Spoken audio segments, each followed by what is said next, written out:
You guys can still hear me, right? Yeah, perfect. Yeah. Oh yeah. No, I accidentally unplugged my.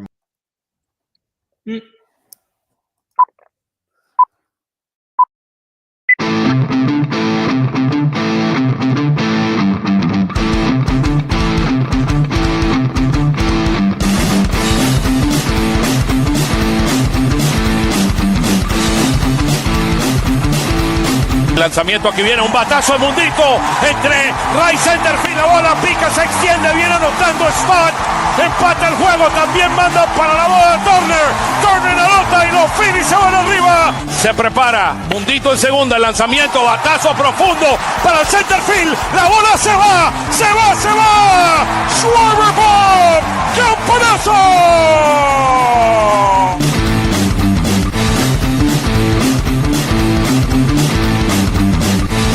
Aquí viene el lanzamiento. ¡Swing! ¡Y lo ponchó! ¡Ponche de Alvarado, amigos!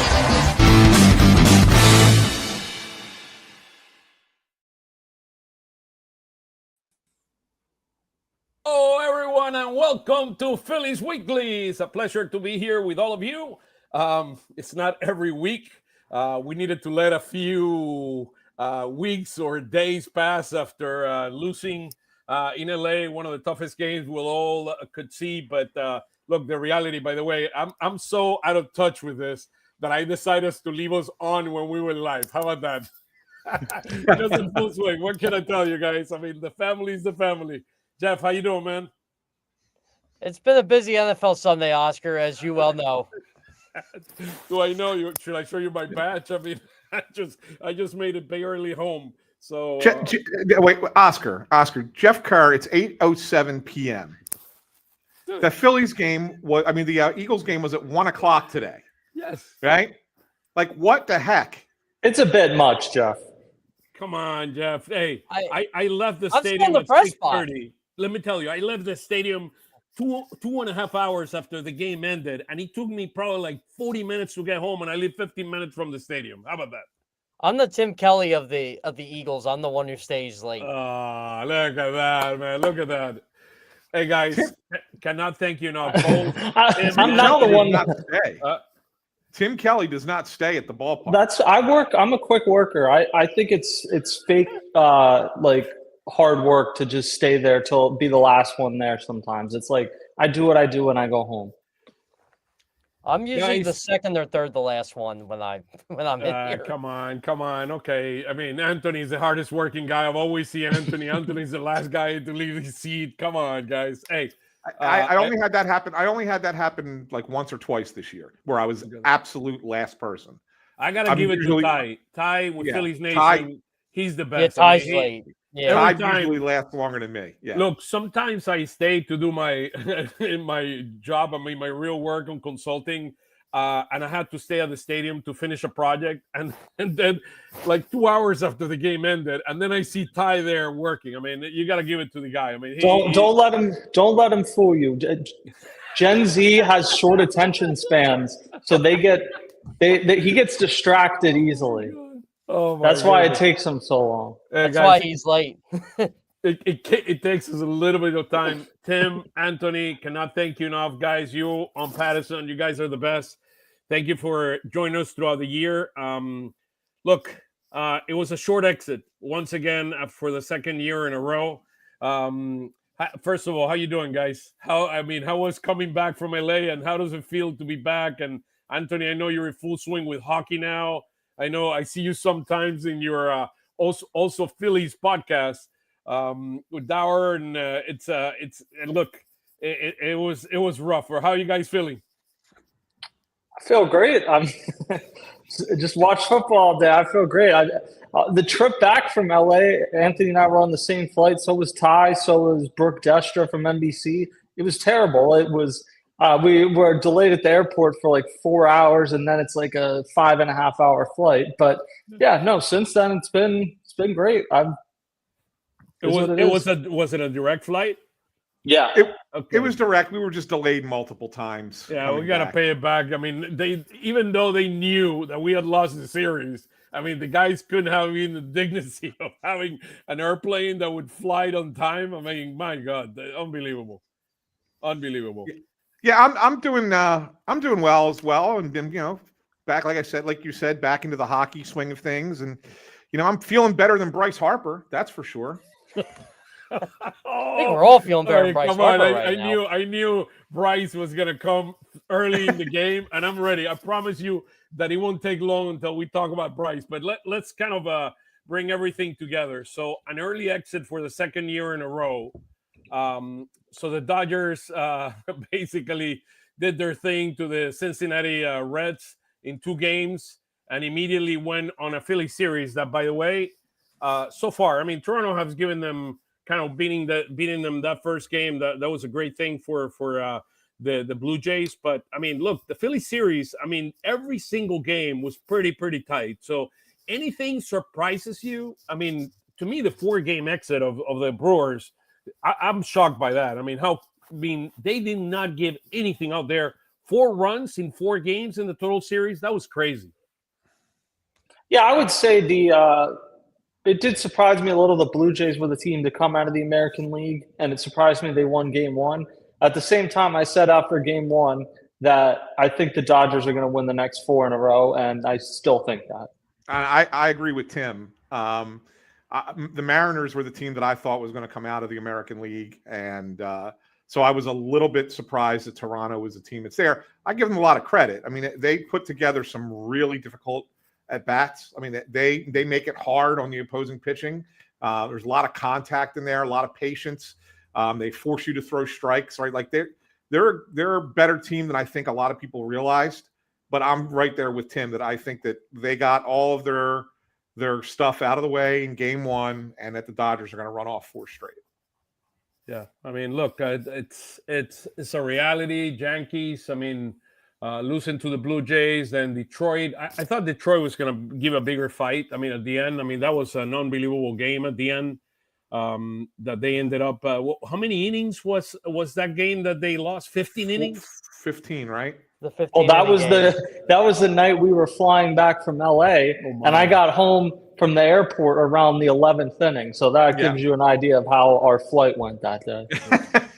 So, LA, I thought the Yankees were going to be the representative. So I was expecting kind of not necessarily a rematch. I had Yankees and Phils in the World Series, but unfortunately we had to the part exit. Okay, let's talk specifically about the Phillies and this series. I mean, a very, very interesting series. This series took a lot of turns. Okay, Game 1, we're winning 3-0. Christopher allows 2 runs in the 6th inning. They decide to bring, which I thought it was rightly so. They needed to bring somebody in relief to close that 6th inning. They bring Robertson. He closes the inning. The inning ends 3-2, and then we go to the 7th inning, and we did not score in the bottom of the 6th. We're winning 3-2, and they decide to bring Robertson back. What is your feeling? I mean, on that decision. I mean, why, in your opinion, that decision was made of bringing Robertson versus coming back with somebody that had a little bit more in the tank than we've seen Robertson over the last part of the year? I mean, he did not look, to be in the best shape. I mean, why did we bring Robertson for that game? Well, I think it's because they wanted. It made sense to bring him in initially, and he did his job. He got out of that inning that he inherited from Christopher Sanchez. I think bringing him back out was a mistake, and it's not. Monday morning quarterback Anthony can attest. I looked at him and said, I don't really know why they're doing this. Why they did it, in their words, is that David Robertson, because he faced 1 batter, if he came back out, he only had to face 2 more batters as opposed to somebody else having to come in and face 3. I still think at that point, when you had Ranger Suarez available in the bullpen, you had some different options. I would have gone a different route. And I know it ended up working that Ranger Suarez pitched Game 3 and pitched extremely well in that game. But by that point, you were in a 2-0 hole already. I mean, Ranger is proven commodity. I mean, he's done it before. He's done it many, many times. I mean, and my understanding is that they didn't feel comfortable bringing him in a situation like that. It was painful. I mean, it was painful. I said, on the broadcast that I thought, maybe there was a possibility for Ranger to come in the set to pitch you the 7th and 8th, and then you did not pitch him on game 2, or you were not going to pitch him in game 2. You had made the decision already on Luzardo and said, look, you bring Ranger 7th and 8th, and then you can bring Johan Duran at the end of to close on the 9, or you could bring Duran for 2 innings if you need to. Game 1 was the most important game on a 5-game series is game 1. So yeah, that was like my point of why they didn't bring him in. I didn't understand that. Like, you want to win game 1, you have to win game 1 at home. And Oscar, you and I talked about, I believe I talked about with Tim and Anthony before the series started. Whoever won game 1 was more than likely going to win the series, and that ended up happening. And especially, I just didn't understand just not even using Ranger at all. But to Tim's initial point, putting in Robertson was fine. Is bringing them back out for the 7th inning. He didn't do that all of 2025. I don't think he did it since like August of 24 or something like that. So to me, that was the head scratching move. Well, and that's one of the things Rob said in his end of season press conference, that when they asked him if he had any regrets, he said no regrets, but he wished they did some things differently leading up to the playoffs. And one of those things was getting David Robertson in, where he comes in the middle of 1 inning, sits down, and then comes back out. And they didn't maybe have the perfect scenario for that. It's hard to simulate that during the regular season, but I don't necessarily buy that there wasn't a chance to do that. They just didn't do it. Yeah. I mean, look, whomever made the decision, it was painful. And then Strom allows the 3-run homer to Teoscar Hernandez. We know he's a clutch hitter. He's come big before in major games, and he was hot. I mean, he came into that series hot from the offseason. Then we go to game 2, and then they take a lead in that game 2, and we couldn't. Snell. By the way, Snell and then Yamamoto. Those guys. They were filthy. Yamamoto was incredible, and Snell was incredible. We couldn't get anything going at the end. 9th inning, we get something going, and then the decision to continue bunting after seeing what that they were coming with the cycle. Deciding to continue to hit with Stott, lefty versus lefty. It could have gone anyway. I do believe the Ranger part was, I would have made that decision a lot easier than it was what you decided to do with Stott. Any thoughts about the bunting with Stott? Second guessing here. Yeah, so I'll go with this. I think that play was the one play from the playoffs where I look at Rob Thompson and say, what were you thinking?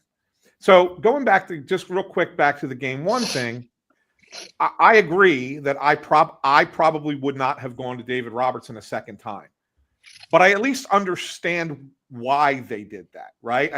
He was never going to face Ohtani. They had the 2 right-handed hitters at the bottom of the lineup. Why are you wasting another pitcher in that spot?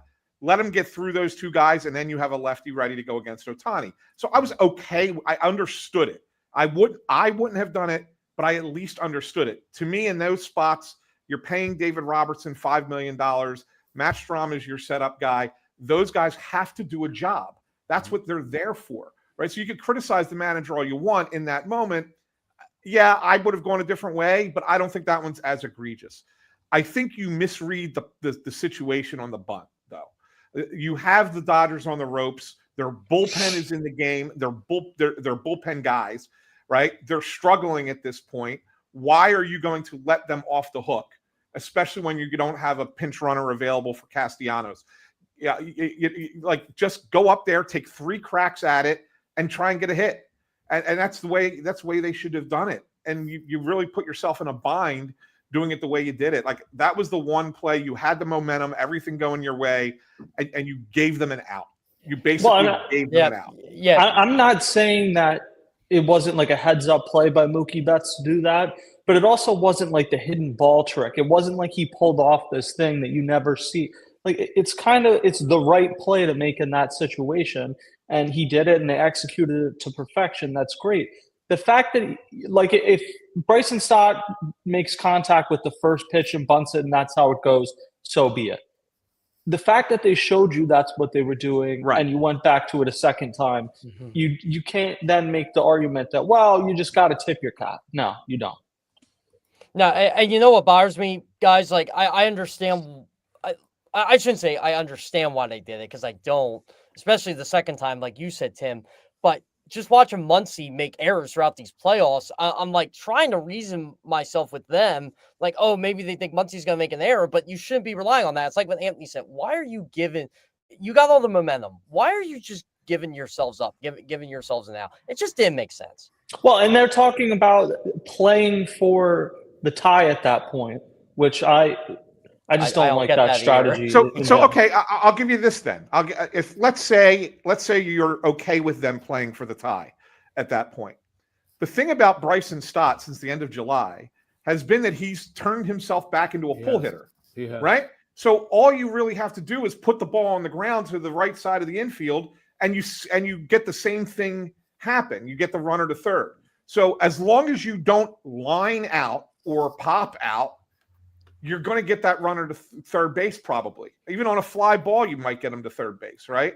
Who knows? Depends on where it's hit. But you also give yourself the opportunity to get a hit as well. And the way I thought he was swinging the bat that night, even though the results probably weren't really showing it, I thought he was going to get a hit in that situation just by the way his approach was. He's got a little bit of a clutch gene too, right? We've seen that in the past, Bryson Stott, like come up in those spots and deliver a big hit. So like, that was the one play of all the plays. I know fans went crazy with things in Game 4 as well.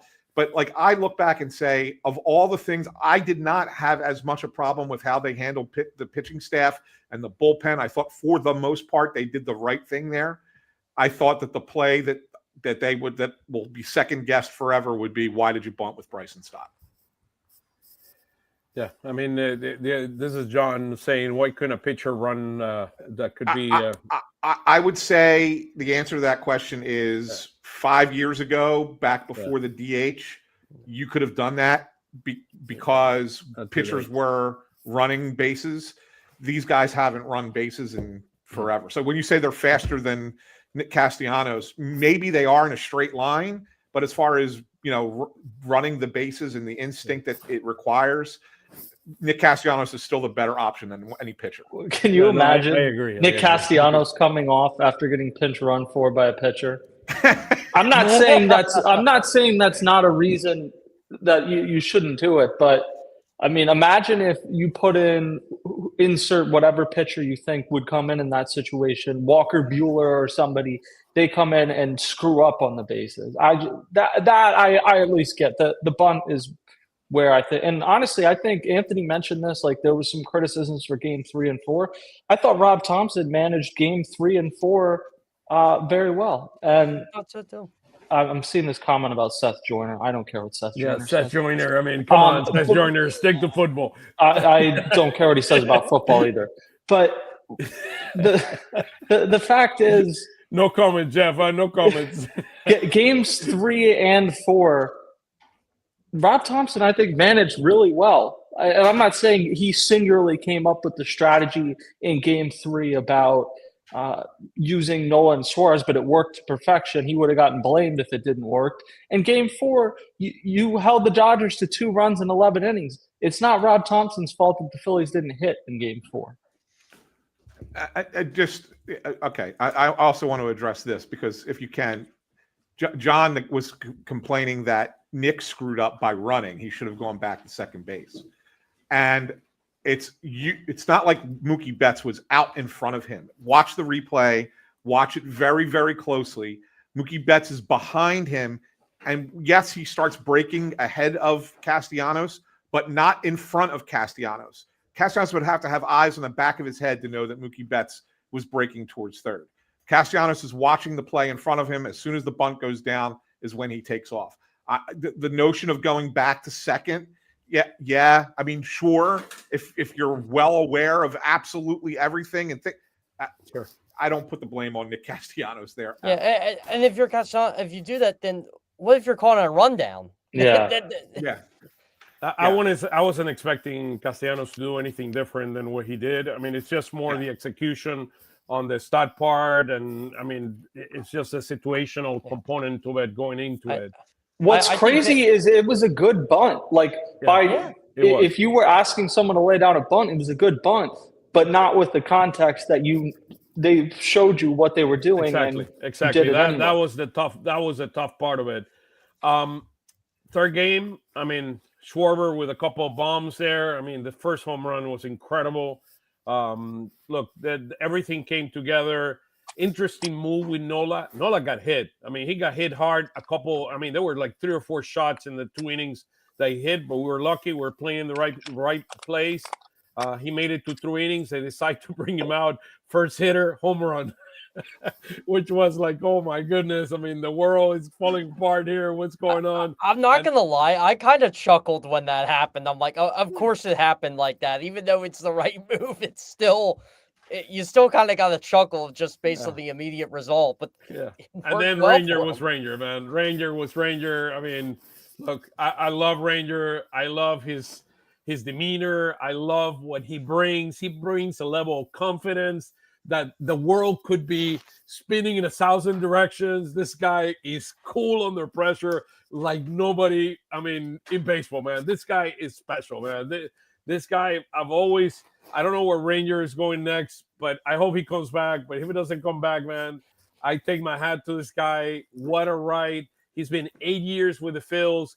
He was born a Phil. He grew in our system, in our minor league system, and what a great guy. And I thank him for everything he's done for this team because he's been a special and he helped us. I'll never forget that out in Citizens Bank Park against that fly ball to right field, the bunt. First, the bunt under wet conditions. That guy made the out, surprising everybody, cool under pressure, and then the fly ball to right field that took us to the World Series. I mean, I'll never forget that moment.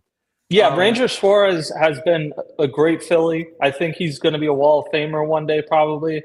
I also think he's probably pitched his last game for the Phillies. I think he's going to most likely end up elsewhere. And the Phillies, I don't know that it's the wrong decision, but they just better hope it's not the Mets. Look, Kershaw needs to continue pitching, for Christ's sake. I mean, we got him. We hit him 8-2. Look at the games, 5-3, 4-3, and then 2-1. I mean, look, we were in every single game, and the only game that we were able to hit, I mean, we won at 8-2. I mean, it was unfortunate how we came out. The last game, I don't know if you could say anyone could have won that game. I think we were running out of pitching too. I mean, at the end, we threw everybody out there. Luzardo threw. I mean, everybody had thrown. And look, it happened. What happened? I know that Kirkering, gave that ball. It's not his fault. We did not hit. I mean, that's the bottom line on this series. We had 3.75 runs in the series. Look at what the reason that I put this both on hitting and pitching. We were better than the Dodgers in every single number in this. More runs per game, higher OPS, higher average, more base on balls, less strikeouts hitting. Then on pitching, look at our starting pitching and our bullpen. I mean, we were better than the Dodgers in every single category except when it counts, which at the end of the day is those runs that you put and that you allowed in every single game. So, look, it's very, very unfortunate. I do believe, to me, perfectly honest with you, I said, whomever wins game one wins the series. And we should have gone like we did in that game in Atlanta. Remember that game in Atlanta where Ranger pitched 4.1 innings? We should have. And then the magic came in, a masterpiece by Thompson and Katrina, everybody. I mean, that was a masterful way of winning that game. We should have done that in game one, and maybe another. We could be playing right now in the World Series. I don't know that it's. I don't know. I mean, Christopher Sanchez pitched well. I think what they needed in game one is better hitting, the timely hitting. That's what they got in game one against Atlanta. Harper hit the home run. You got an insane play by Trey Turner defensively. In this game, the Dodgers, and in this series, the Dodgers were the ones that made the timely plays, and the Phillies outside of game three didn't. Yeah. You were up 3-0 in game one. Like, that's on the hitting. You just didn't get a timely hit after that. And this series, in my mind, was determined between after out 15 to out 21, and they just couldn't. When guys got into trouble in the 6th and 7th inning, whether it was the Robertson move or they just couldn't get the third out. No, or in an inning, it was tough. I mean, and I gotta give it to Sasaki, man. He was huge. He was huge. He was tremendous when you needed Sasaki. He showed up. Those 3 innings he pitched in Game 4 were incredible. I mean, and I gotta give it to Luzardo, man. Luzardo shows a lot in this series. I mean, Luzardo was incredible as well. I mean, it's unfortunate. I mean, it's baseball, right? At the end of the day, it's baseball. But look, we gave her a fight, but at the end, unfortunately, we played probably the best team in all of baseball, and we couldn't beat them. And that Game 1 will be painful forever. I think Tyler might have joined us, so let me see if he's here with us now. Here's the man. He's wearing Dodger blue. Believe it or not, guys, look at this thing. I mean, what are you wearing? Dodger blue. Yeah, come on, dude. It's Blue Jays blue. Oh, Blue Jays. Okay, you got it. He's a Trey Savage fan in disguise. It's tight end game. It's tight end day in football. So you're allowed. You're allowed. How about that? Perfect. Look, guys. This is the Phillies in the playoffs the last 4 years. In 2022, 11-6, we were 6-3 at home. In parentheses is how we did at home. 6-3 at home. Look at our numbers. I mean, we had more runs. I mean, we were above 4 runs. I always put it in green every time there were more than 4 runs. 4.4 runs. Our OPS was okay. It was below average. The 720, 730 average. 3.24 ERA. Tremendous ERA. This was a World Series year. At 3.76, our bullpen was okay. Actually, the bullpen or the starting pitching was okay there.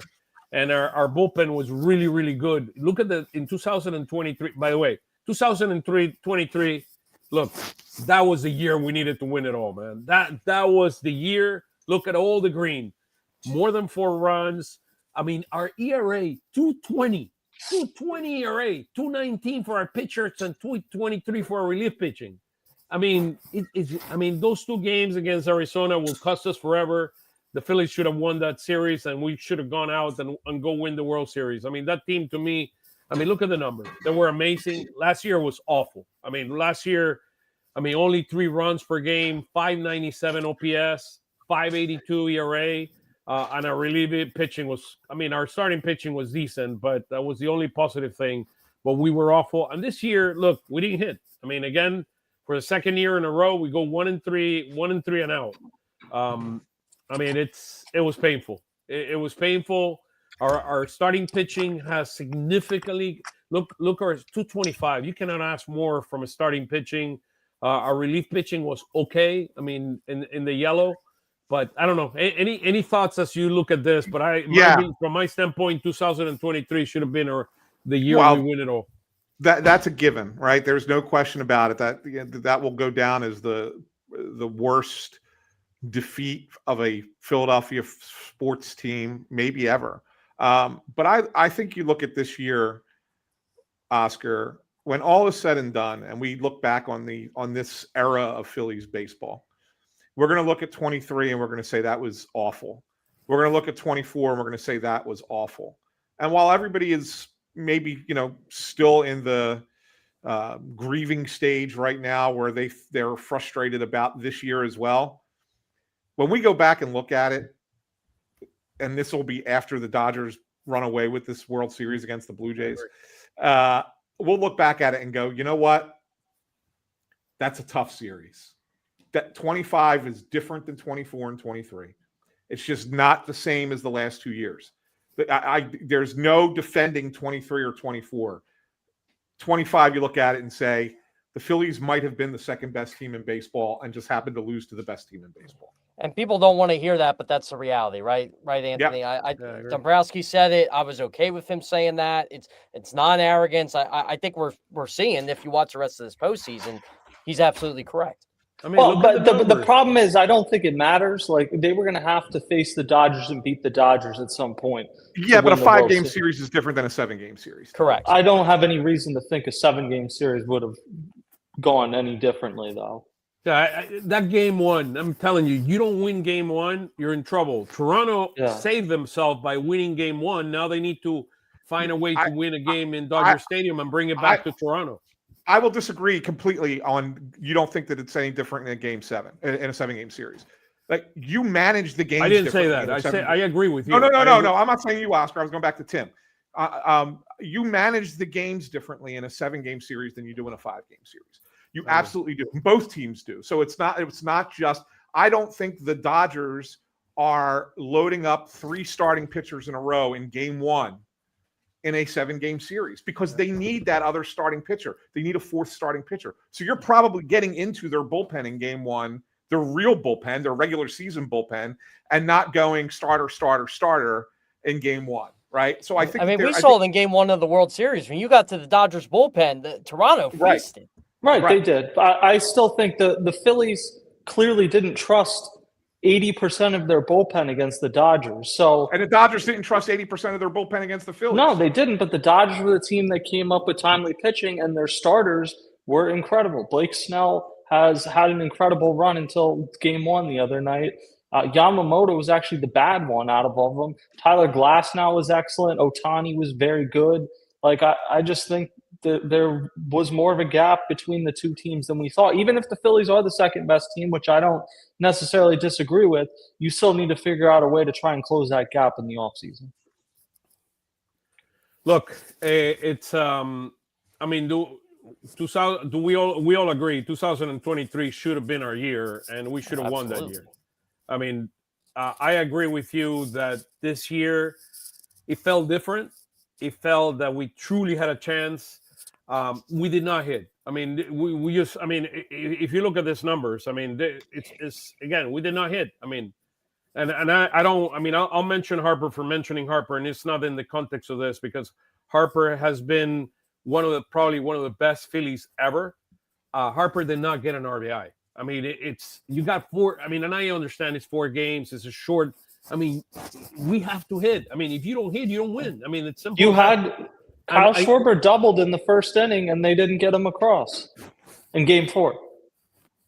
Yeah, it's very unfortunate. I mean, it is what it is, and look, we'll live forever with this. But I do agree that the second best year where we truly had a chance, and unfortunately, the way playoffs are set up in MLB, I mean, we had to play the toughest team. I always wanted, and I said it since the very beginning, I want to be number 1 so I can play the Chicago and what was the other team? San Diego bracket, and not having to delay the playing of the Dodgers. So maybe we get the Dodgers pitching, because I do believe that we got their pitching tired to a certain extent, and their relief pitching. I mean, the Vesia thing is very unfortunate. Prayers to him and his wife that he's going to a very, very tough time with some type of issue with pregnancies and all that, and he couldn't even make it to the World Series. So it's very unfortunate, and we wish him nothing but the best. But look, maybe we've gotten them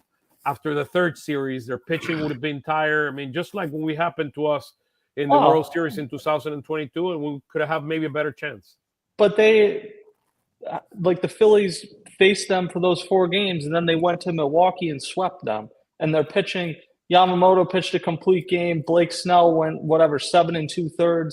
Yeah, I mean, look, I just think Yamamoto pitched a complete game. Yeah, I mean, they're a better team. I mean, it is what it is. Yeah, it is what it is. Looking at the stats comparing the Phillies and the Dodgers too, I mean, they were so close. You know, there were just a few things that the Phillies probably could have done to get past the Dodgers, but as Tim said, I mean, the Dodgers they're a juggernaut.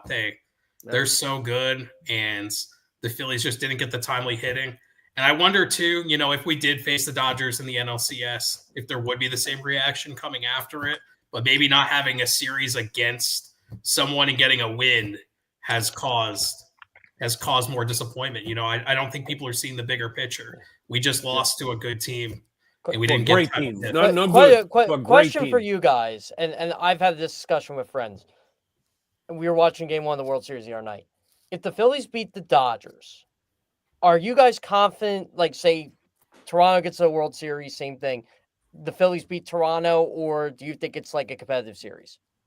Well, I think it's a competitive series. I think it's more competitive, yeah, but I still think the Phillies would win. Yeah. I think it's probably it's 6-game series. I agree. Okay, guys. So basically, and I just used the divisional series, nothing else. No wild card, no National League Championship. I used just the divisional series where Phillies, and it's more the context where we were based on OPS. So we were the 5th best out of 8 teams. We were the 5th best in terms of hitting, and we were number 1 in pitching. Looking at ERA. So I just wanted to do that in context more than anything else. Okay, guys, time to go and talk about the news. And I wanted to talk about this whole thing about Harper, and I mean, put this thing to rest, because I think we're making too big of a deal out of this than it needs to be. Look, did Harper, and I look at on the right-hand side, I mean, thank you to Baseball and Joy R that put these charts together. Look, Harper had a good season, had a very good season. He did not have the greatest season, but look, I think there's sometimes that you say things that don't sound the way you want them to sound. The reality is that I give it kudos to Dave for coming back and talking to foul territory and saying what he needed to say. Bryce Harper is one of the best players in all of baseball, and he's a very important part of our team. I'm not sure where this whole thing about being the word trade, that has not come out of the Phillies. I mean, no. I know that there was there was one of the talk shows that basically said that they were going to trade one of the big contracts, but I'm not going to play this game. Nobody have said that there is any trade discussion or anything like that.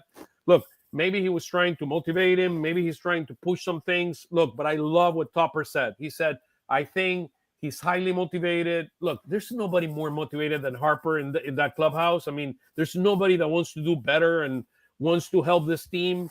And he's been a model citizen talking about the Phillies and Philadelphia. And look, let's just take this speculation, the thing out.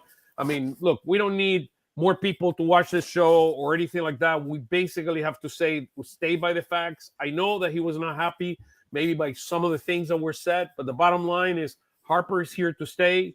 We want him in Philly. He needs to be in Philly. He's Philly through and through, and he's the center and the heart of this team in the way we need to build it for the future. Now, has he had last year he went 3 for 15 with 1 run scored. Look, hold on. I'm going back here, and I'll show you kind of in a second. Here, let me pull this thing out so I can see the numbers here.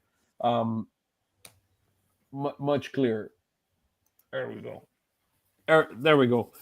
So basically, he hit 200, 333, 267, 600 OPS against this year. 3 for 15, 1 run score, 0 RBIs. I mean, can he hit more? Yes. I mean, he got 3 base on balls. I mean, look, we needed Harper to come through just like we want Alec Bohm to come through. I'm going to show you some stats in a couple of slides that you're going to say, holy smokes, look at this thing. Yeah. Against the Mets last year, 4 for 12. He hit a home run, 5 base. I mean, they pitch around him, all right? 5 base on balls, 5 strikeouts. I mean, 333, 750 OPS. He did not have 2 great series, and it's only 4 games. So, and it's baseball. I mean, that's the reality of things. But in terms of the future with look, the bottom line, Harper's here to stay.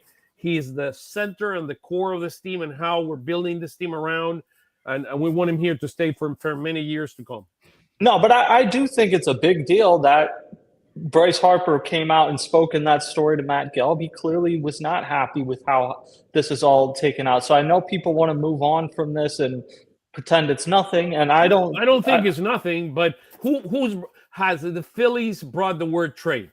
No, the Phillies have not. It was said on WIP, and it was said by Joel Sherman of the New York Post, who is a credible person that breaks stuff. It was speculation by him, though. It got people, but Dave Dombrowski said what he said. It was honest. It was correct. I don't know if it was.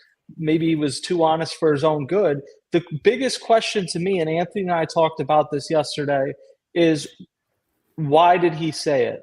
Because if the idea was it's going to motivate Bryce Harper, well, what we've all been led to believe always is that Bryce Harper does not need motivation. He's as motivated as it gets. So do the Phillies believe that maybe the approach wasn't as good this year?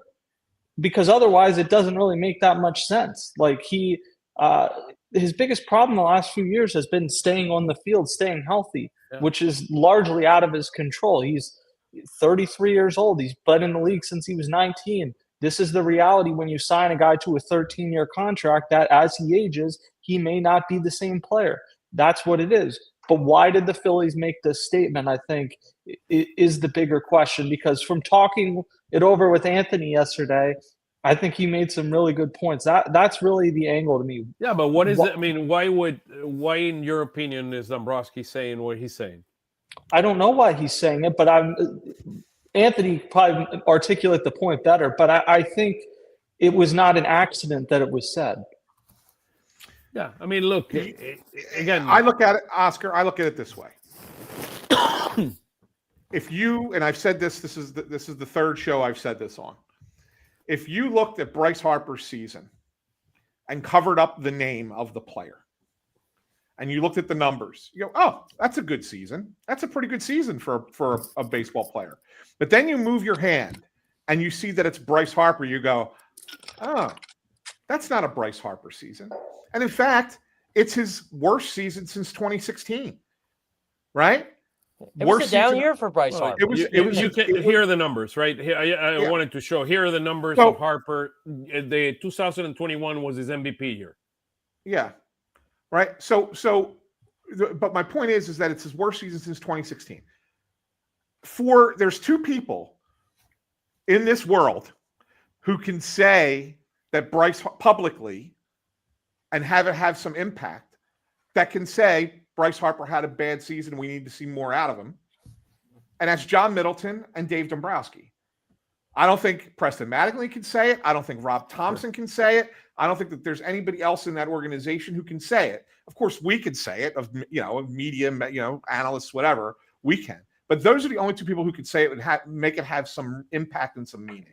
Mm-hmm. There's no question in my mind that Dave Dombrowski said it for a reason. Have you ever heard of Dave Dombrowski saying something that was unintentional? No. He speaks in a certain way and tells you stories in a certain way, like to prove a point. He compared Bryce Harper to Freddie Freeman to prove a point, right? This is the point that he's trying to prove. If Bryce Harper doesn't like it, then Bryce Harper needs to go out and be a better player. And when the question is say, well, was there something about his approach that they didn't like? Just take a look at Bryce's on-base percentage. At 357 on-base percentage is the worst since he was 21 years old, okay? He was swinging out of his shoes a lot. He walked 70 times, okay? Which second in chase rate on the team? Yeah, chase rate was the highest in years too, I think. Right, chase rate was really high. So there's things, yes, it was a good season, but there are things that need to be better, and we're no longer in the business of shielding superstars in the city, right? Look at the OPS. I mean, look at the OPS from 1,044 down to 844. He's been consistently, declining out. Last year he was 898. And look, he's had injuries. I mean, that's the reality. I mean, the risk is had injuries, and look at the WAR. I mean, the WAR right now after 2022 is 3.2. So look, we all agree that he had a good season, even in the context of Harper. He did not have a great season. He had a good season. So I think everything is on the table in the sense. I think he will be the first one to tell you he did not have a great season. Yeah. But when I say the approach, I'm not talking. He did. You're right, Anthony, and many people have pointed this out. Swinging at the first pitch, like there were things offensively this year that were frustrating about him. When I'm saying approach, though, I'm saying what he did between 3 and 7. Like, did they feel like he wasn't as locked in? And I don't have any reason to believe they think that. But to me, there's like one of two scenarios here. Either Dave Dombrowski was just too honest in his assessment of Harper, or he was intentional in saying this, and it's because they think that maybe he wasn't like as locked in as he had been in the past. And I don't know. I mean, Dave Dombrowski's quote opened up this speculation, and I think we're never going to know exactly, but it's fair to talk about why this was said. I wonder too, like, because Bryce is now what, 33? He is 33 now? Just turned 33. Okay, yeah. So I wonder if it's a challenge to him. That's Bryce. how I felt. That's how I felt it was. Bryce, you can't swing like you're 20 anymore. You can't do the things you could do when you're 25. You can't. You have to change something up. You still can be that elite player. But does Bryce want to do that? That's what I'm curious about. Because I agree with you guys with his at-bats. Something just felt off. He was chasing a lot. He was over-aggressive at times. It looked like he was trying to be the showman instead of being Bryce Harper, who earned that nickname. It felt like he was trying to create his own narrative in a sense. But I think a lot of those things are things you can handle behind the scenes. Correct. Why did they think doing it publicly was the right answer? And I'm not saying it wasn't the right answer. I don't have the right. I'll give you an answer to that, Tim. Maybe they had this conversation with him in person and it didn't land. Maybe they had this conversation privately and it didn't, and he kept doing the same thing. So they say, okay, fine. The next step is we'll say it publicly. Now we'll see if it lands. Okay, and if that's the answer, that is a perfectly reasonable situation. It's an explanation. The one thing I'm just sick of hearing about every single story is this is a media creation. I agree that the trade rumor stuff is stupid. He was never getting traded. But not Dave Dombrowski's comments. That's not. Yeah, responding to comments that the top baseball executive made about the team, and then you get a report that Bryce Harper's pissed off from John Heyman. Then the next day, Harper speaks on the record and essentially confirms he's not happy. That's not a media creation. That is us responding to what is being said publicly, which is completely reasonable. Yeah, and the numbers don't lie, right? The numbers don't lie. This is the numbers. One other thing about the whole trade thing. This is why it's so bogus, and it's very simple. If let's just imagine that there's an alternate universe where the Phillies were thinking about trading Bryce Harper, right?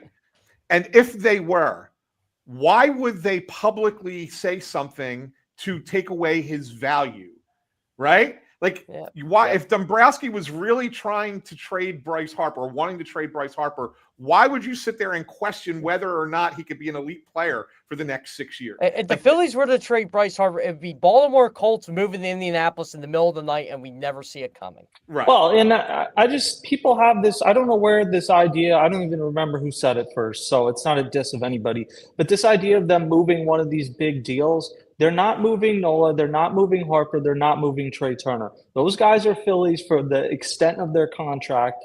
For come hell or high water, that's the reality when you sign those deals. They all have full no trade clauses. They're not going anywhere. What you do the next 5 to 7 years is around them.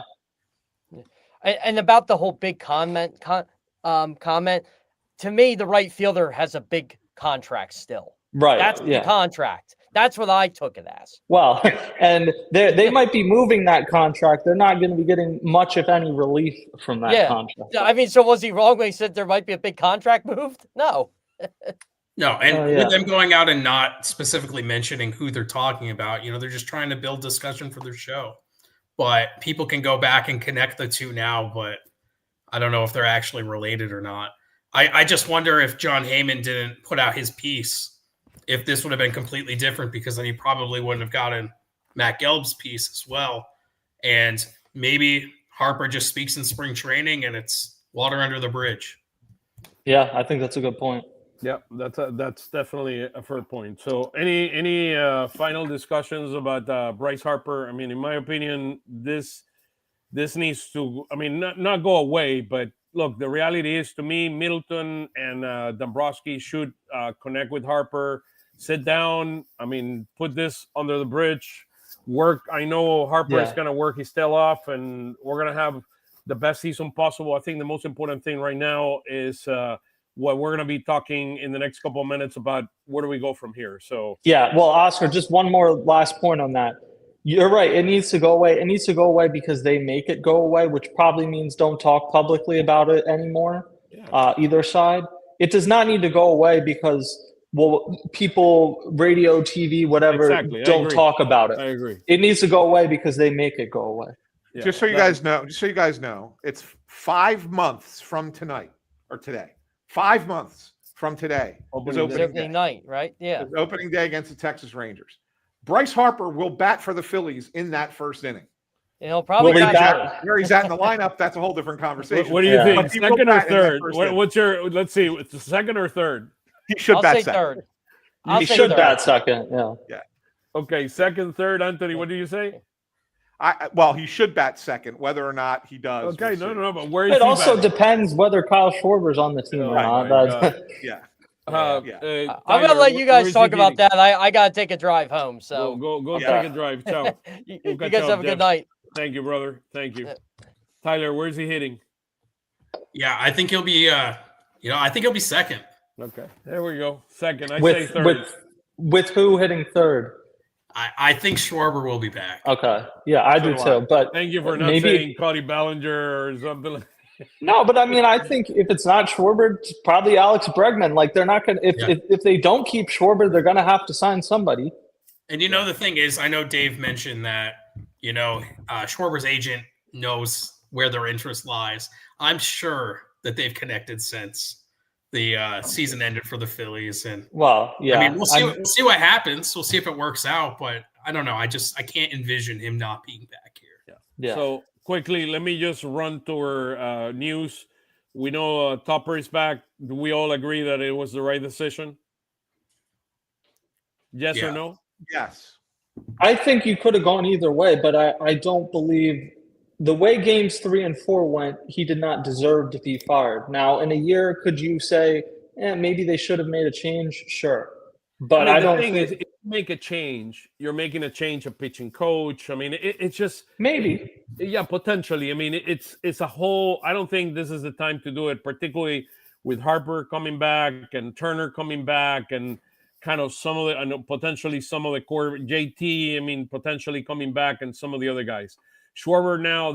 I took this last week, so now our dear friend Springer. I mean, he's hitting some dingers there. I mean, and now he's tied Schwarber for 23 all times. What a player! He has an asterisk.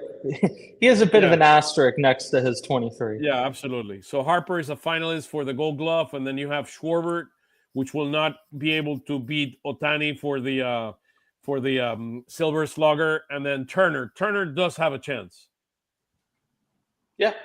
What do you guys think? He might get it? He won the batting title, so if he had played the last month for sure.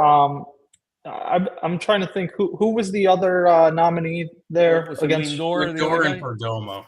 And Perdomo. I mean, Perdomo had a great season. I think Trey Turner was a better hitter. I think Perdomo probably had a better overall season. Yeah, I agree 100%. So continuing to the next slide. Look, I didn't want this to go away and not do this. Both Jesus Luzardo with 2006 and Christopher Sanchez 2004 strikeouts. They had an incredible year. They both pitched incredibly well during the postseason. Luzardo allowing 2 earned runs and then pitching those 3 innings. Christopher Sanchez having 2 masterpieces. I mean, look, you cannot ask for more. And then the Ranger magical 1 hit, the home run that he allowed. He helped us win. And I did not want this to go away without sending an appreciation kind of message or tweet or whatever you want to call for Ranger Suarez, what he did for this team during 8 years. He started his career with the Phils, grew in our minor league system, 53 wins, 37 losses, 3.38 ERA, 4 saves. I mean, this guy did everything for the Phillies, and in the postseason, 4-1, 1.48 ERA, 1 save. Was that a save? I think it was a save, right? That's a fly ball, isn't it? Yeah, that's a save. Yep. That's a fly ball there that Castellanos caught. 11 games, 42 innings, 32 hits, 44 strikeouts. This guy's going to get a well-deserved big contract. And, I mean, it's unfortunate that he went to Boras as his agent because he's going to be putting him in the stable of players and how Boras operates. And hopefully he asks the Phillies to come back and he wants to stay a Phil. I know he wants to stay a Phil. I know it's going to be very, very hard to do, but hopefully he asks his agent to come back to the Phillies at the end and see what's possible. And hopefully he comes back because if not, we're going to miss this guy. This guy was everything you want on a ball player. He was always with a big smile, always going underneath the table for his press conference. I mean, the guy was special, man. This kid was a really, really great Philly, and hopefully he'll come back. He's going to be a complicated free agent, though. I don't blame him for hiring Scott Boras. If I was a player, I'd hire Scott Boras too. But Scott Boras is going to have you test free agency and look for the highest price. And I don't fault anyone for doing that. The thing about Ranger, he's going to have a qualifying offer attached to him. So any team other than the Phillies will have to give up draft picks to sign him. And What's beyond that, 20 something, 20 million, 22. Yeah, he's not taking that. But I would say he's probably going to start the offseason looking for a 6-year deal. I don't think he's going to get a 6-year deal. He may not even get a 5-year deal. I think there's a real chance he ends up waiting till Valentine's Day or something to sign a contract because it takes a little while for them to come to reality. There's a lot he does really well, and Scott Boras gave Anthony and I the elevator pitch at Dodger Stadium. So, and I get that there are so few pitchers that can do what he does. He gave you the elevator speech. Yes, he did. You can read it on Patterson. There's so few people that can do what he does. At the same time, he's been on the IL 3 times in the last 4 years with a back injury. His velocity was down 2 miles an hour over the last 2 years. I would be, as much as it's going to burn if you lose him, I would be skeptical of giving him a long-term deal. That's all I would say. Yeah, I don't disagree with you. I mean, if I were a team, I'd probably give him a 3-year deal in the neighborhood of maybe 25, somewhere there. I know he wants more than that. And look, you never know, dude. Look what happened with Christopher. Christopher said, I want to come back. I want a long-term deal. I mean, I know there's a different dynamic. We'll see what happens. Well, let me throw something else out at you guys. And I'm only going on in this direction because you have Sanchez and Luzardo also on this slide. If I were to ask you, going back to the beginning of 2025 season, who the most important players on the Phillies were, you probably would have said Bryce Harper, Zach Wheeler, Kyle Schwarber, Trey Turner, right? I mean, that would have been your top three. Those would be the top three. Right, okay. No doubt. All right. Who are the most important players going into 2026? Well, what do you do with Schwarber?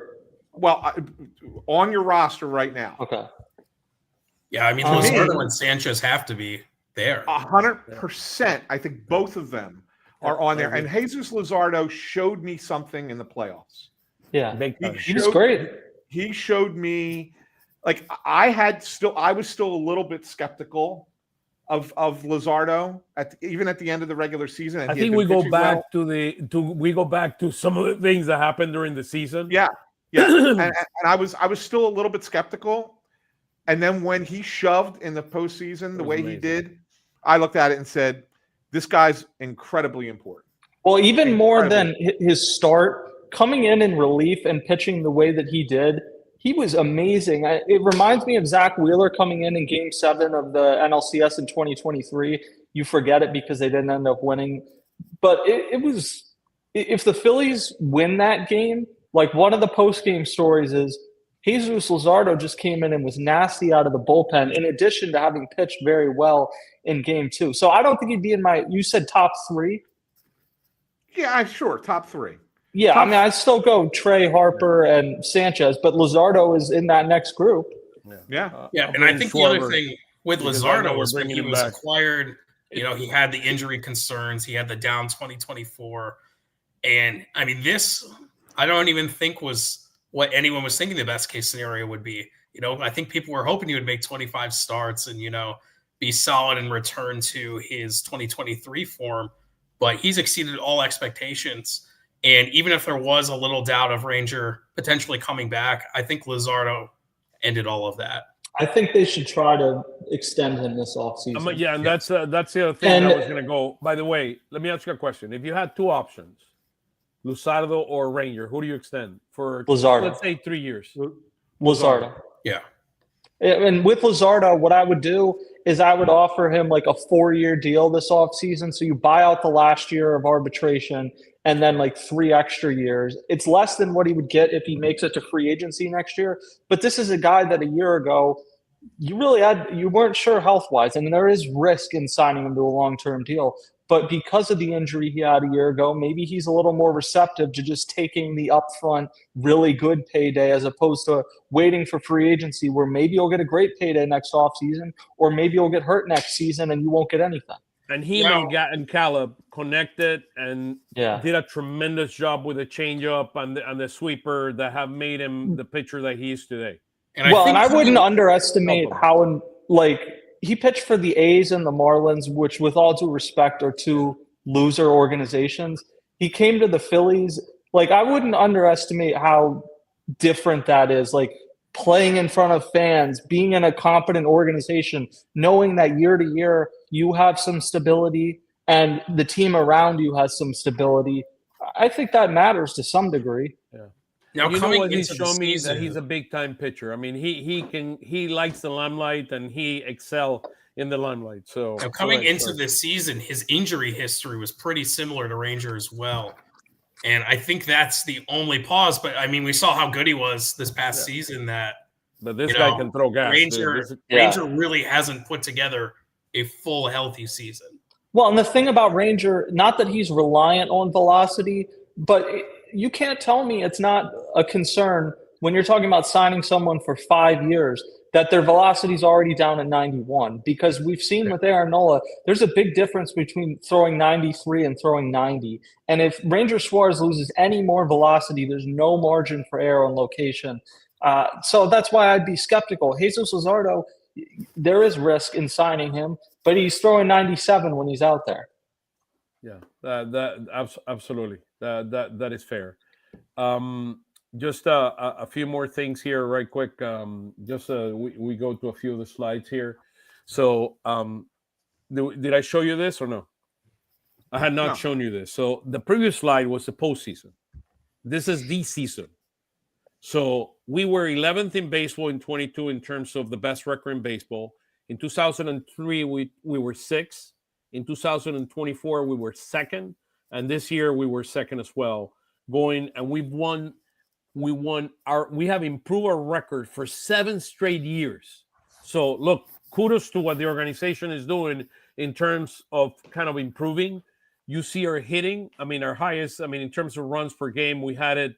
Forget about it. This is the ranking. The ranking is the ranking. But we scored 4.9 runs in 2023. The last 2 years, we scored 4.78 runs per year. We've seen this is in the last 4 years, this was our second highest OPS. Our highest was in 2023. But look, our starting pitching, we knew that was a strength, from 380 to 430 to 380 again, and now 353, our best year from a starting pitching ERA standpoint. And you see the inconsistencies of our bullpen continues to be inconsistent in terms of the amount of runs that we're allowing. But this year has been our best year in terms of ERA in the last 4 years. Any thoughts, ideas as you look into this? Well, this is what, and Anthony was there too, in what's probably his last meeting with the media as a Philly. Nick Castellanos was incredible. And one of the things he talked about was there is a difference between the regular season and the postseason. And that's true. At the same time, I don't know the exact number, but if the Phillies, who have been around since 1883, have had 10 seasons where they've won more than 96 games, I'd be surprised. So you don't want to dismantle a team that just won 96 games either. And that's you want it. They need to make changes. They cannot run it back. I'm in full agreement with that.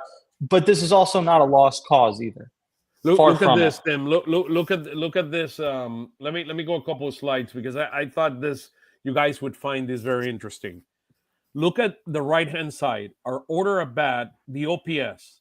So you see there is an issue in the fourth hole. Our fourth hole had a 720 OPS.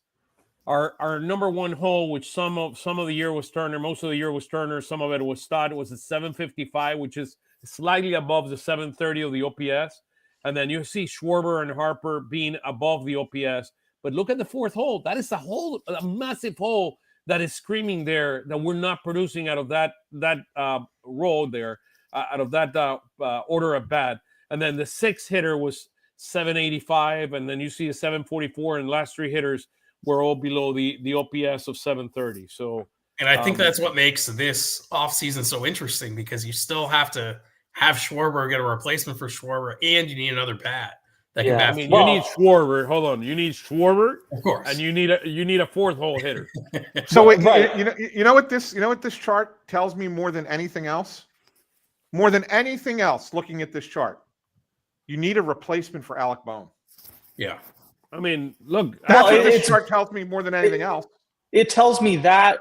It also tells me that Nick Castellanos did not live up even close to his contract. One of those two guys should have been your cleanup hitter. And at times over the last few years, they've played like that. At times, JT Realmuto has, but not consistently enough. The money you spent on Castellanos could have served by going somewhere else and being more effective. I mean, that's the bottom line.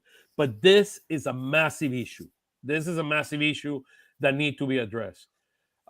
Look, guys, I know we've gone an hour and 5 minutes, so give me your thoughts as we go and begin to close this. Give me your thoughts as to, if you were the GM, if you were Dave Dombrowski, the president of the team, what would you do? I mean, what are your priorities? I mean, let's go. Let's start with you, Tyler. Why don't we start with you, and then we'll move up to Tim. What would you do if you're the GM of this team? You make the changes you need to make, both to the pitching staff, to the starting staff. What would you do? Yeah, I would let Ranger walk, just because they really need to utilize that money with some bats. I would bring back Schwarber. I would try to bring back Bader too, but I wouldn't get too out of control on that front, just because his time with the Phillies was amazing, and the rest of his time in the league has not been. But I think you need another big bat in the lineup, maybe someone like Bregman. And, at that point, I don't know if you can bring back JT. I mean, he's been amazing for the pitching staff, but I think utilizing the money a little bit better and potentially trading for a younger catcher who doesn't have all of the pressure of the offense, at the bottom of the lineup. I don't know. I mean, I get kind of stressed thinking about what exactly the plan is. I mean, because there's so much that needs to do. Crawford is probably going to be your left fielder. I mean, that's but that's the thing. I mean, you can say he is, and what if he's just not good in spring training, and then you don't have another option? And I think that's the part that really concerns me. Well, you're gonna be great, but I don't know. Eventually, some of these guys, you have to move it or lose it, basically, Exactly. and you're going to give them opportunities. And Justin Crawford, to this point, even if there's some skepticism, has done everything to earn this opportunity. So I think I agree with a lot of what Tyler said. I think it's pretty unlikely you would get Schwarber and Bregman, although I'm not doubting the need. I think you bring back Schwarber. You maybe bring back JT, but I'm not going past a certain point for a 35-year-old catcher. 2 year, I right? think 2 year. I'd go to 3, probably, begrudgingly, but not anywhere beyond that. I think the thing is, you need to find a cleanup hitter on the cheap in some way, relatively. I'm not crying poor for the Phillies, but there's a budget in place that they have to operate under. Mm-hmm. You need to find someone that is going to be a cleanup hitter that is not necessarily being paid like a cleanup hitter right now. You need to call the Angels and see if you can get Joe Adell or something like that, a guy that you project can get even better and fill that role. Like, you need to make a trade this offseason to the lineup, I think, that makes it better on a budget. Can we go Luis Robert again? Oh God, no. Please. No. I mean, $20 million a year, no way. Kyle Tucker. I mean, they're not signing Kyle Tucker. I'll take Bregman. I mean, Kyle Tucker is going to end up in the Dodgers probably. I mean, look, it's concern. I mean, look, the numbers speak by themselves. We don't talk about people. I mean, we talk about, here are the facts. I mean, here are the facts. That's why what we try to do in Phillies Weekly is bring you the facts. I mean, the facts speak by themselves. We need a better cleanup. I mean, Harper needs more production, and that's probably one of the things that Dave and Harper need to talk about. Look, I'm going to try to find you better production, somebody behind you that can go in and can allow you to be much more effective, and because he doesn't have the protection right now. And that's exactly why I wanted to bat second, because at least you have the big bat behind him. Look, and you know that Anthony has like this magic. How do you call that thing? The magician that has the magic ball that has everything figured out. I mean, Crystal ball. I wish I had crystal everything ball, the figured crystal out. ball. That's what I wanted to say. Yeah, I wish I Thank had you, guys. everything. I wish I had it figured out. I don't, and I think I would bring back. You don't have a Schwarber VJ Edge come here that we can bring in and. no. I would bring back Schwarber, absolutely, and I'm with Tim on Real Muto. 2 years is the preference. I could twist my arm. I'll say yes on 3, but nothing beyond that. When you look at the outfield market, from the right-hand side, there's nothing there. Is so lacking that a guy like Harrison Bader very well could be the best option for you. Now, I really think it will depend on what his market is. If he's only going to get a 2-year deal, I would be at the top of the list. I'd be pushing hard to bring him back. If somebody's going to give him more than 2 years, then you say, okay, probably let it go, right? But that's kind of where I would go. I want an upgrade at third base, and ultimately that could well be later in the year. You might be calling up Aiden Miller at some point in the second half of the season to be that guy to play third base for you, and maybe Otto Kemp and Edmundo Sosa are splitting time in some capacity at third base to start the year, and maybe that's the plan for that position. But it needs to be better than Alec Boehm. They need another right-handed reliever. That, to me, is something that is – you could talk about the internal options. I know everybody's excited about Alex McFarland, and like he might be a guy. Gage Wood is coming at some point. Right? Like, so there are minor league options that maybe possibly could be part of it. But I want them to go out and get a right-handed relief pitcher to come in. And I'll throw one last curveball at you.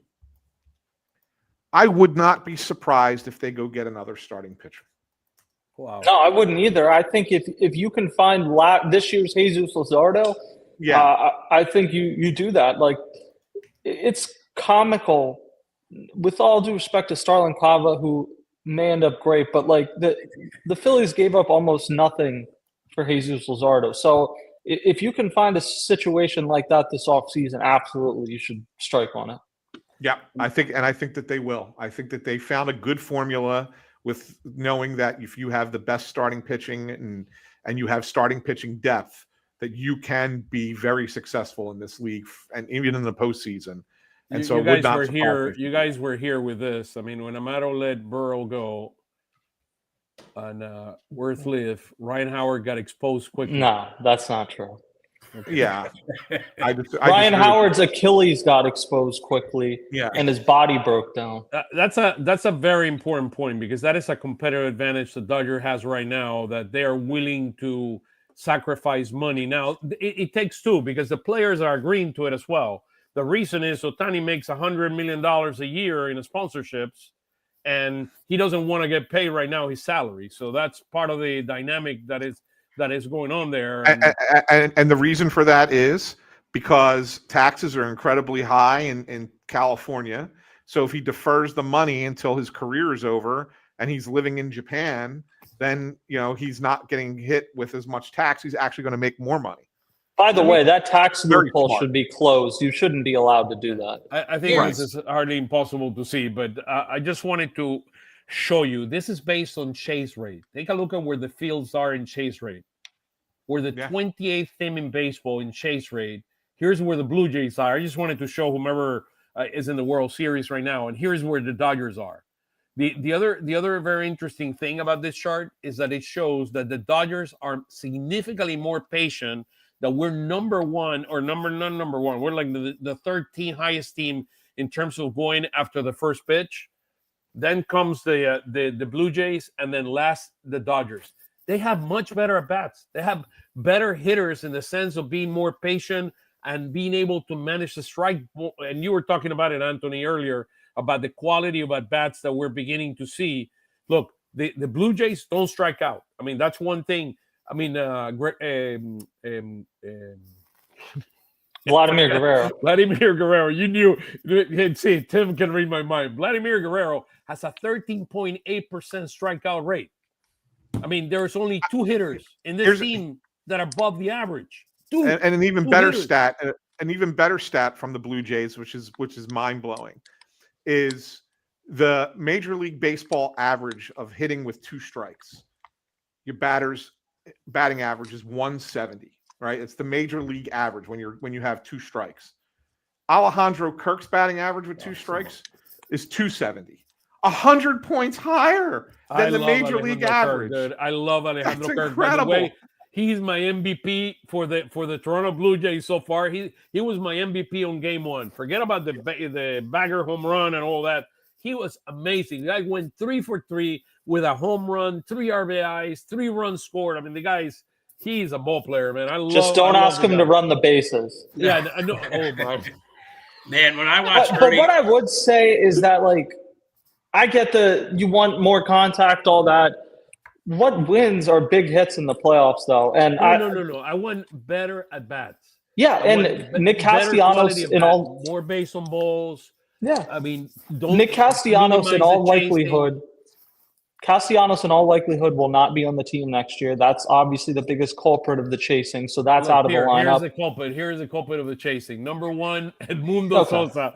Mundito, he's going to kill me after I show him this. Okay, but Sosa's a part-time player. Rojas was in AAA for the last 2 months. Harper's number 2. Harper chased more this year than he has in the past, so that is something they need to improve. But also, Harper's giving you so much other offensive production that you live with it to a degree. Yeah. What the Phillies need, though, look at Schwarber, dude. Look at Schwarber.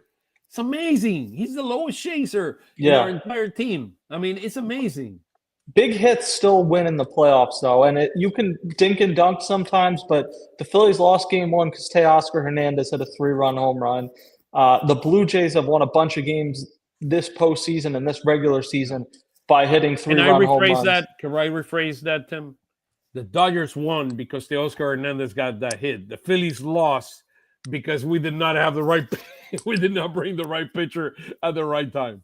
But in that game, in game 4, you had opportunities to come up and have someone hit a 2-run double or a 3-run home run, and they didn't do it. And when the Phillies were successful, I know they didn't win a World Series, but in 2022 and 2023, when they made deep playoff runs, they were winning a lot of these games on the home run. And maybe too reliant on that, but it's pretty useful if you can do it.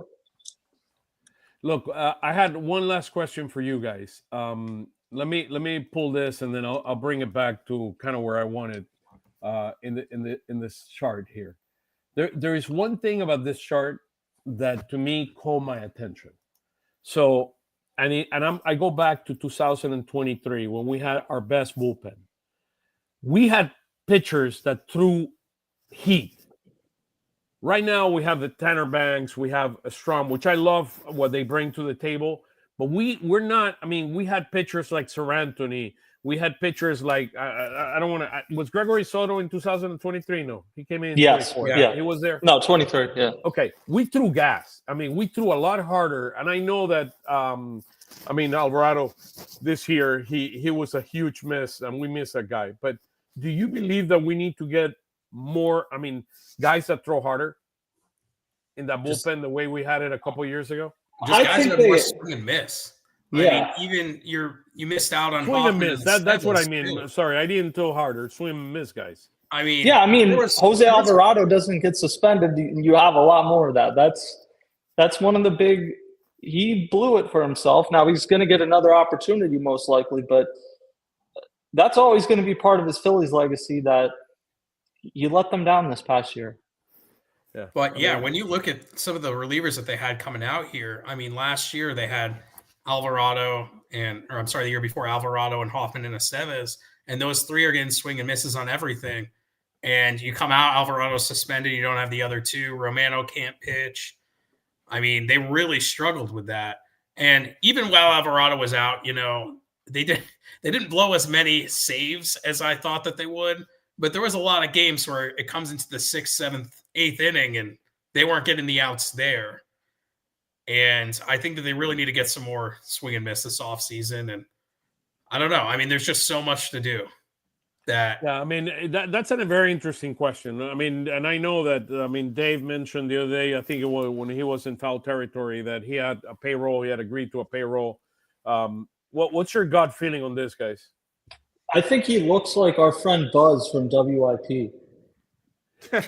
he does. I'm gonna take a picture of my screen real quick, but I mean, you know Buzz well better than anybody. I mean, I do. talk to me. But no, I think he will. I think the payroll will be a top 5 payroll again.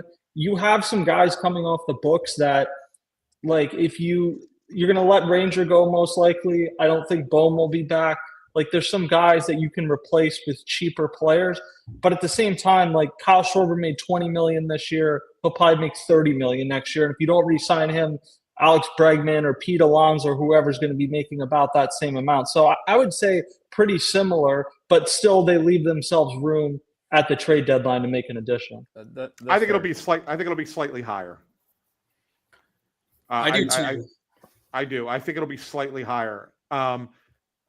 Slightly, what, 10 million more?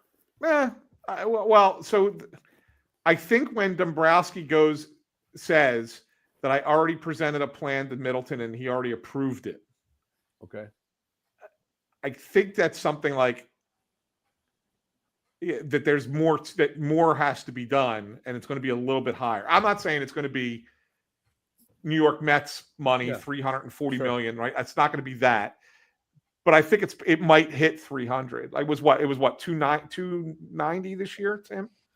Yeah, right? by the end of the season. Yeah. It was like 290. I wouldn't surprise me if they break 300. But that's when you added like David Robertson and Duran and some of these guys so it's going to be very high. It's more than enough to win. And honestly, one of Dave Dombrowski's legacy, and this is a difficult thing to do, is convincing owners to spend more money. Look at how much we're talking about. Tarek Skubal getting traded now because the Tigers don't want to pay for him. When Dave Dombrowski was the GM of the Tigers, they were running a top 5 payroll. Like, so he has the magic touch in terms of he knows how to do it. I mean, look, we won. I mean, the question is to me with Harper and everything we're talking, it's the postseason. I mean, we need to hit in the postseason better than what we hit so far. So. Oh, guys, look, first of all, I cannot thank you enough for being a part of the Phillies Weekly family. We're going to do one more show next week talking about kind of the future, and I show you some of the charts there. But again, I cannot thank you enough. Tyler, Anthony, Tim, you guys are family. Thank you so much. Tyler, where can we follow you on social media? And looking forward to see you during the offseason. Yeah, just at Phil's Tailgate. I appreciate all the support and the discussion. And he's going to have a baby. He's going to have number 2 very soon. Number 2. There you go. Wow, congrats. Thank you. Yes. Sometime within the next month. So that'll it's so good. He might be back next week. How about that? No, yeah. He'll be Tyler said he was going to go on vacation in the summer, and then he was tweeting like 10 times a day still. So he'll be like in the room during delivery tweeting about the Phillies that are out of options next season. I promised my wife that I would schedule everything in advance while she's in labor. So so congratulations. I mean, best of luck. Anthony, where can we follow you and tell us all the shows that you have going? I mean, with hockey. Do we have enough time? Oh, come on, dude. Come on. He's a legend, man. Legend of Philly. How about that? No,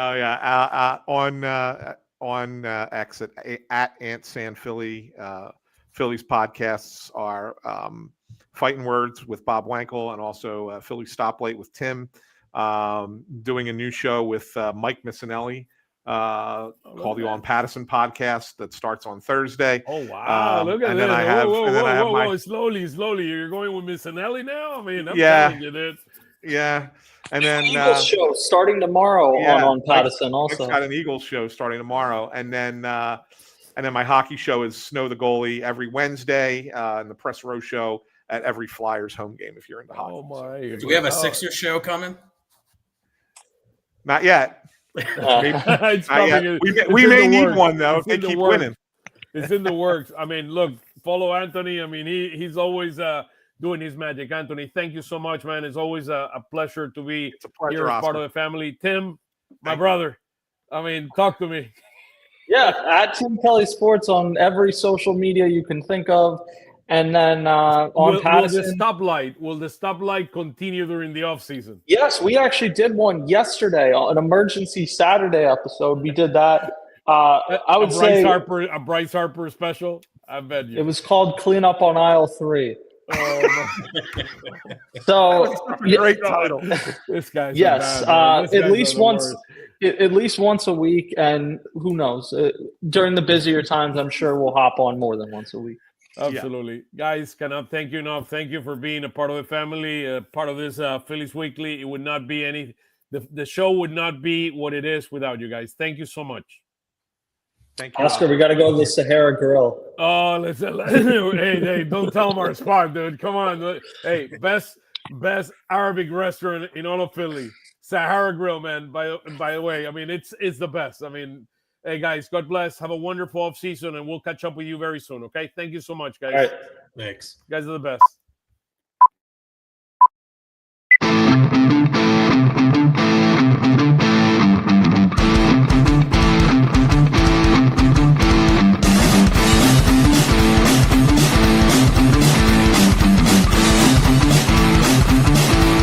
Lanzamiento, aquí viene un batazo de Mundito entre right center field, la bola pica, se extiende, viene anotando Stott, empata el juego, también manda para la bola Turner anota y los Phillies se van arriba. Se prepara Mundito en segunda, el lanzamiento, batazo profundo para el center field, la bola se va, Schwarber Bob, ¡campanazo!